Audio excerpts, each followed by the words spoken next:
Estamos de vuelta en Tolerancia Cero. Nos acompaña el economista de Fundación Sol, Marcos Kremerman. Muy buenas noches, Marcos. Gracias por estar aquí. Buenas noches, Matías. Sueldo mínimo es el tema político de la semana, uno de los temas políticos de la semana. De hecho, una de las divergencias importantes, encuentros en la propia alianza, fue por este tema. Pero eso dentro de la alianza. Pero ¿qué pasa con asociaciones, fundaciones o grupos que están, bueno, la propia CUT pide 250.000 pesos, el gobierno 193, la alianza 200. Ya me dirás tú cuánto piden ustedes y cómo lo fundamentan. Vamos a ver la siguiente nota, ¿te parece? Y volvemos.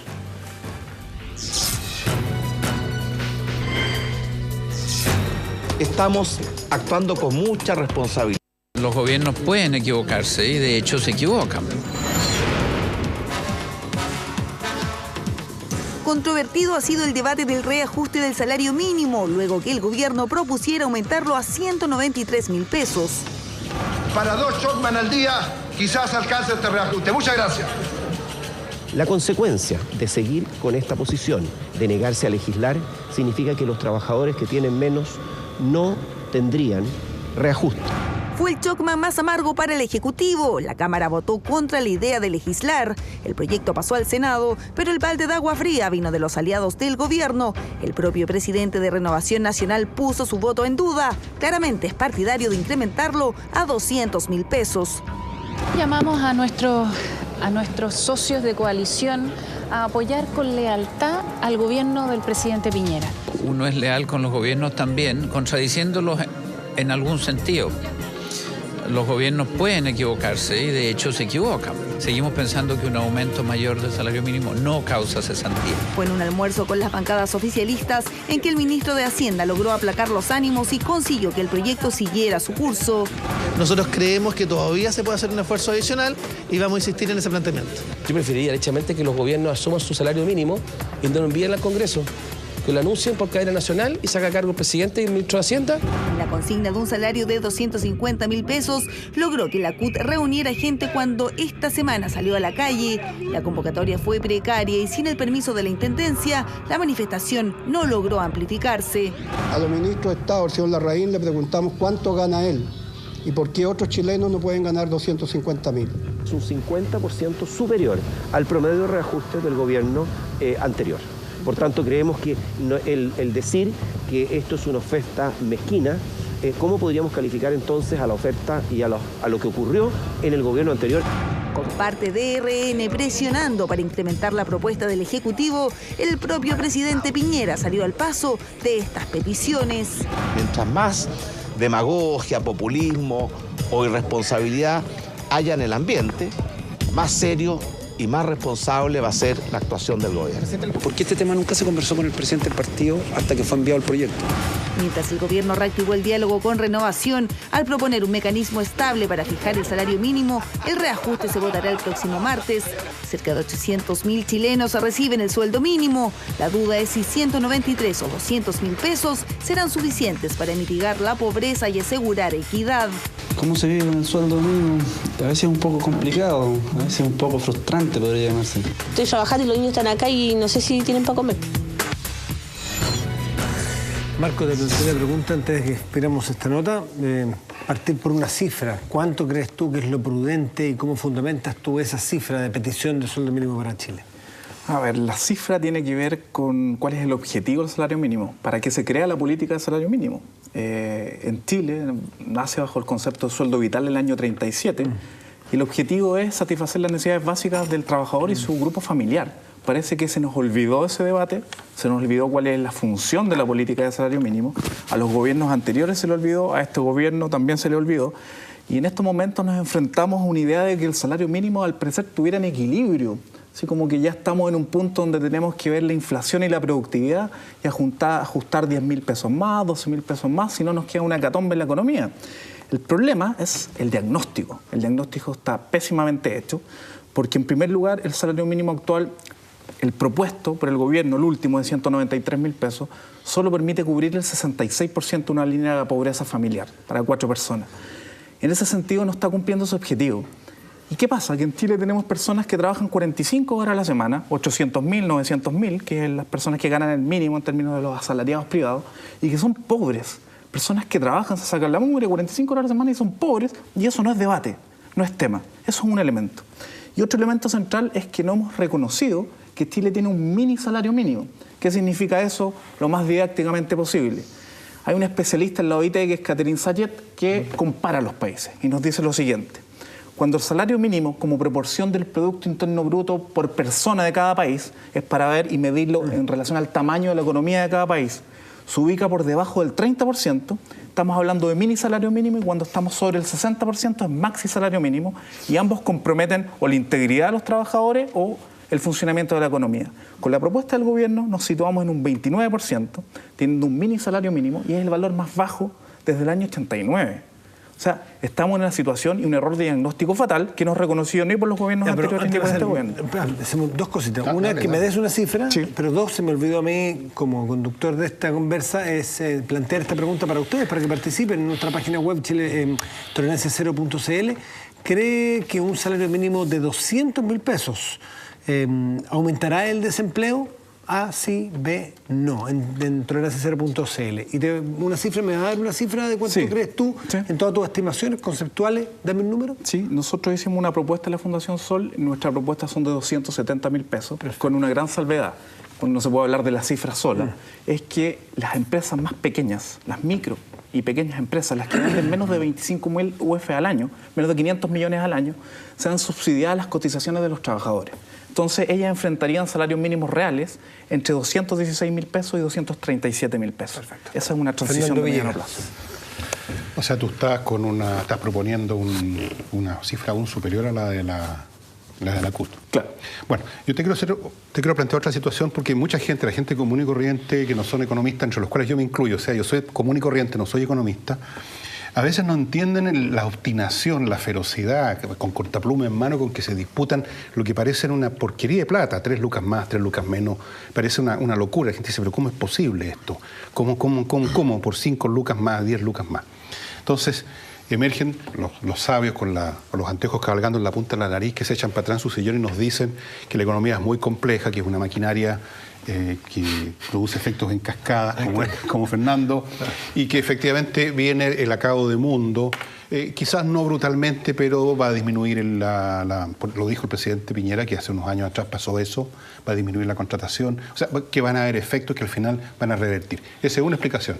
La otra explicación es que sencillamente estamos acá en presencia de una casta, una élite económica, política, que vive en una cultura de no soltar nunca la teta, como decía Felipe Lamarca, que se lo quieren todo para ello, que cuando hay que redistribuir premios especiales, todo va a dar simplemente a los ejecutivos superiores, los de abajo nunca se enteran de que hubo, que cuando hay que cortar la grasa, como dicen siempre, la grasa es del ascensorista o del que sirve el café, nunca a los ejecutivos, en fin, pintan una situación como que aquí tenemos una cultura mezquina, de clase, de élite, que sencillamente está acostumbrada a vivir, y entiendo que esos datos existen, como una de las élites más privilegiadas del mundo, en una de las más privilegiadas del mundo, y no quieren soltar la teta nomás, pues.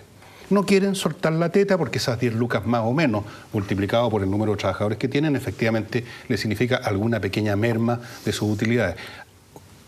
A lo mejor tú tienes una tercera visión, me gustaría escucharte. Yo comparto 100% la segunda visión que tú mencionas. La de la marca y la teta. Exactamente. Ya. De hecho, en las semanas anteriores, este libro tipo bestseller de los economistas Daron Acemoglu y el politólogo James Robinson, ¿Por qué fracasan las naciones?, fue mencionado por muchas personas. Y nos hablan de esta idea de la democracia capturada, las instituciones capturadas, donde finalmente las élites se benefician de este arreglo institucional, y tenemos un sistema tributario como el que tenemos en Chile, tenemos un sistema educacional como el que tenemos en Chile, y tenemos políticas o modelos de relaciones laborales o políticas del salario mínimo como el que tenemos en Chile. Y uno dice, bueno, pero ¿qué tiene que ver, cierto, los grandes empresarios, las élites, con la discusión del salario mínimo donde los pagan las pymes? Bueno, eso no es así en primer lugar. Las empresas grandes también pagan el salario mínimo, menos que las pymes, obviamente, pero también hay un 10% de trabajadores en la empresa grande que pagan el mínimo. Y en segundo lugar, tiene que ver con cómo funciona la economía nacional. Las pymes no funcionan en un mundo aislado con las grandes empresas. Muchas pymes son proveedoras de las grandes empresas, contratistas, suministradoras de personal o competidoras, donde a veces son desplazadas cuando se instalan grandes empresas. En esa cadena, ¿cierto?, que suba el salario mínimo significa mejores contratos en parte de las pequeñas empresas, significa que hay que pagar más utilidades, porque la gratificación, que es la manera de repartir utilidades en Chile, se fija en torno a 4,75 ingresos mínimos mensuales, en muchos casos. Entonces, aquí hay una cadena de elementos que no se ve, ¿cierto? Es como que los salarios mínimos para las personas que están ahí al final de la cola, y no se ve la relación de la economía nacional. Las grandes empresas, los grandes empresarios en Chile controlan toda la economía, controlan los salarios, y esa bajada o ese efecto dominó tiene que ver mucho con la obsecuencia, ¿cierto?, y la obstinación de no querer subir el salario mínimo y de presentarnos esta discusión absolutamente, que es una locura, de estar discutiendo entre 193.000 y 200.000 pesos. Dime una cosa, en el tema económico hay toda una polémica entre los economistas que dicen que dependiendo del nivel del sueldo mínimo eso afecta al empleo. ¿Tú crees que a partir de qué nivel afecta el empleo? Tiene mucho que ver con la primera intervención, con el tema del diagnóstico. No hay evidencia empírica a nivel mundial ni en Chile de que aumento en el salario mínimo inmediatamente significa aumento en el desempleo. Hay evidencia para los dos lados. ¿De qué depende? Del ciclo económico, si estamos con la economía creciendo o si el PIB está cayendo, por ejemplo, del momento en que se hace esto y del aumento del salario mínimo, si son 100.000 pesos, son 2.000 pesos.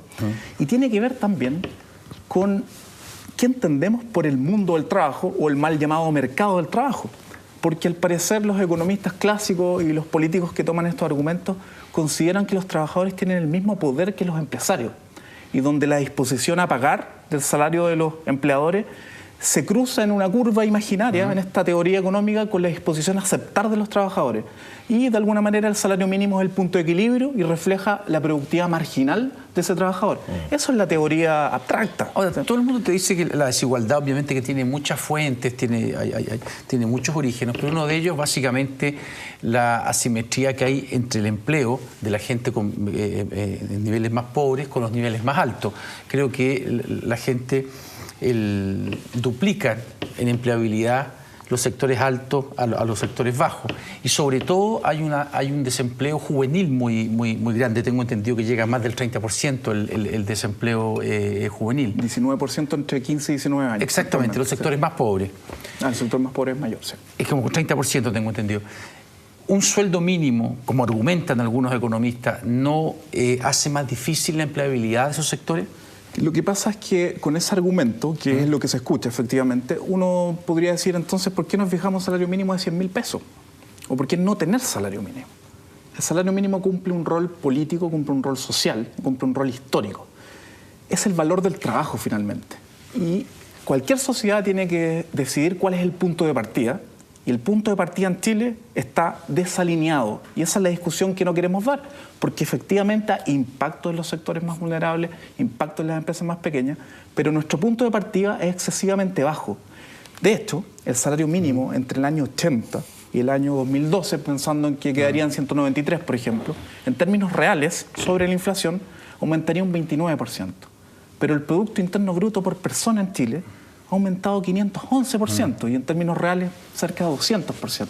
Entonces tenemos un punto de partida que es muy bajo y tenemos que llegar y subir un peldaño enorme y luego de eso ver cómo lo hacemos y cómo protegemos a los grupos más vulnerables. El último punto. Sí. Cuando tú dices el sueldo mínimo es un problema político, pero obviamente que tiene un ingrediente técnico. Sí. Ahora, en los últimos 20 años los gobiernos mantuvieron el sueldo mínimo con reajustes como el que estamos viendo ahora, salvo, tengo entendido, entre el 99 y el 2000, que ahí fue como 20%. 98 y 2000. 98 y 2000 fue como 20%. ¿Tú crees que eso se hizo básicamente por la influencia de los grandes empresarios o habían razones técnicas para hacerlo también? Lo que pasa es que los grandes aumentos del salario mínimo en los últimos 23 años fue entre el 89 y el 90, cuando el salario mínimo era de 18.000 pesos y se subió a 26.000 en el retorno a la democracia, casi un 50% aumento, y efectivamente este acuerdo de aumentarlo en 3 años, entre el 98 y el 2000.